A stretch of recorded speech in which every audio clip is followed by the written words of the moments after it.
ক্যারিয়ারের সায়ান্নে চলে এসেছেন, চ্যাম্পিয়ন্স ট্রফির আগেই আজ পাওয়া যাচ্ছিল। এবার এলো আনুষ্ঠানিক ঘোষণা।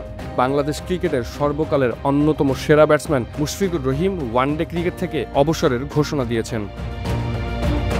ফেসবুকে এক বিবৃতির মাধ্যমে অবসরের ঘোষণা দিতে গিয়ে মুশফিক বলেন, আমি আজ থেকে ওয়ানডে ফরম্যাট থেকে অবসর নিচ্ছি। আলহামদুলিল্লাহ এই দীর্ঘ পথ চলার জন্য। হয়তো বিশ্ব ক্রিকেটের মঞ্চে আমাদের অর্জন সীমিত ছিল, তবে আমি সব সময় শতভাগের বেশি চেষ্টা করেছি। নিষ্ঠা ও সততার সঙ্গে মাঠে নিজের সেরাটা দেওয়ার চেষ্টা করেছি। অবসরের ঘোষণায় মুশফিক তার বন্ধু, পরিবার ও ভক্তদের প্রতি কৃতজ্ঞতা প্রকাশ করে বলেন, আমি গভীরভাবে আমার পরিবার, বন্ধু ও ভক্তদের ধন্যবাদ জানাই, যাদের ভালোবাসার জন্য আমি ১৯ বছর ক্রিকেট খেলেছি। আল্লাহ আমাদের সবাইকে ক্ষমা করুন এবং সঠিক ঈমান দান করুন। ২০০৬ সালের ৬ আগস্ট হারারে স্পোর্টস ক্লাব মাঠে জিম্বাবুয়ের বিপক্ষে ওয়ানডে অভিষেক হয় মুশফিকুর রহিমের। দলের অধিনায়ক তখন খালেদ মাসুদ পাইলট। উইকেটের পেছনে গ্লাভস হাতেও তিনি ছিলেন তুমুল জনপ্রিয়। মুশফিকের পটটা তাই সহজ ছিল না, তবে সময় যত গড়াতে থাকে মুশফিক ধীরে ধীরে নিজেকে নিয়ে যান এক অনন্য উচ্চতায়, বনে যান বাংলাদেশ ক্রিকেটের মিস্টার ডিপেন্ডেবল। ক্যারিয়ারের শুরুতে ছিলেন একজন গড়পড়তা ব্যাটসম্যান, কখন মিডল অর্ডার, কখনো লোয়ার মিডল অর্ডারেও ব্যাটিংয়ে ঠাঁই মিলত। সেই জায়গা থেকে মুশফিক ক্রিকেটে নিজের পায়ের নিচে মাটি শক্ত করেছেন কঠোর পরিশ্রম করেই। বরাবরই বলে এসেছেন তার মাঝে সহজাত কোনো প্রতিভা নেই। যতটুকু অর্জন করেছেন তার সবটাই অনুশীলনের সর্বস্বটা নিংড়ে দিয়ে, ভুল শুধরে ঘন্টার পর ঘন্টা খেটে নিজের উন্নতি ঘটিয়ে। মুশফিক এই প্রক্রিয়ায় সুফলও পেয়েছেন বেশ।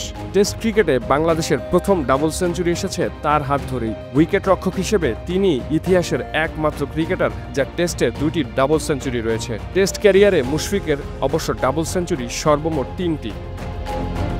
শুধুই কি টেস্ট, বাংলাদেশের পরিসংখ্যান বিবেচনায় ওয়ানডে ক্রিকেটেও দারুণ সফল একজন ব্যাটসম্যান মুশফিকুর রহিম। সব মিলিয়ে ১৯ বছরে ওয়ানডে খেলেছেন ২৭৪টি, ৩৬.৪২ গড়ে এবং ৭৯.৭০ স্ট্রাইক রেটে রান করেছেন ৭৭৯৫। সেঞ্চুরি করেছেন ৯টি এবং হাফ সেঞ্চুরি রয়েছে ৪৯টি। উইকেটের পেছনে ওয়ানডেতে গ্লাভস হাতে ক্যাচ ধরেছেন ২৪৩টি এবং স্টাম্পিং করেছেন ৫৬টি।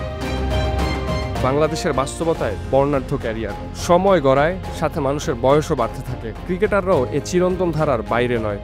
একটা সময় ক্যারিয়ারের ক্রান্তি লগ্নের সম্মুখীন হন সবাই। অনেকে নিজের সেরা সময়েই বিদায় বলে দেন। এই যেমন কুমার সাঙ্গাকারা ২০১৫ বিশ্বকাপে টানা ৪ ম্যাচে সেঞ্চুরির বিশ্ব রেকর্ড গড়ে অবসর নিলেন সবাইকে হতবাক করে।